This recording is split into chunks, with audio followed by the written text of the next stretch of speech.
Congressman Jeb Hensarling with us. Mr. Hensarling, by the way, is one of the commissioners on the Congressional TARP Committee, so he knows a thing or two. Jeb, it's great to see you. I appreciate it. I want to ask you what you thought about Mr. Obama's speech today.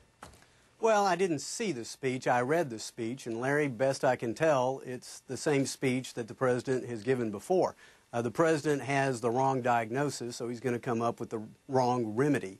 His diagnosis is we have somehow suffered from deregulation, therefore we need more regulation. It's not deregulation we suffered from, it was dumb regulation. Dumb regulation like Fannie and Freddie, like the oligopoly and the rating agencies, all types of federal policies that either incented, cajoled, or mandated that financial institutions loan money to people to buy homes who couldn't afford to pay it back. That's really at the root of the problem. So the president got it wrong, but, you know, his health care speech didn't really change any opinions. I'm not really sure this speech will either. Let me just ask you, the president did not say anything about an exit strategy. You mentioned Fannie and Freddie. I think you mentioned AIG. You're absolutely right. He did mention that so far some banks have repaid TARP, but there's a lot of banks that haven't repaid TARP. What about an exit strategy, Congressman? I think the public is very unhappy with TARP. Well, they are. That's one of the reasons I've introduced legislation to actually terminate TARP.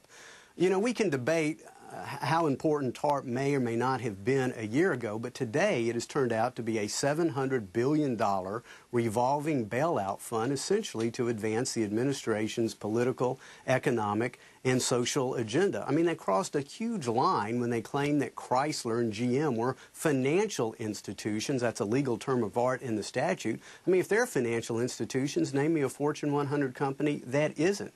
They crossed another line when they gave the UAW, their labor union allies, a sweetheart deal in Chrysler and GM, and then all of a sudden all the bondholders are left holding the bag, thinking now I have to calculate political risk in the United States of America like I do in a third world country. Congressman, let me ask you about another sweetheart deal for labor. The 35% tariff on Chinese tire imports. What do you make of that? U.S. steelworkers wanted this.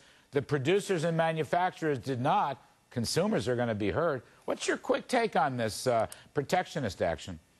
Well, I think, again, the president has exactly the wrong recipe. I mean, I hope that they studied the Great Depression and understood what the Smoot-Hawley tariffs did to exacerbate a terrible economic situation. And so why the president would precipitously want to start a trade war.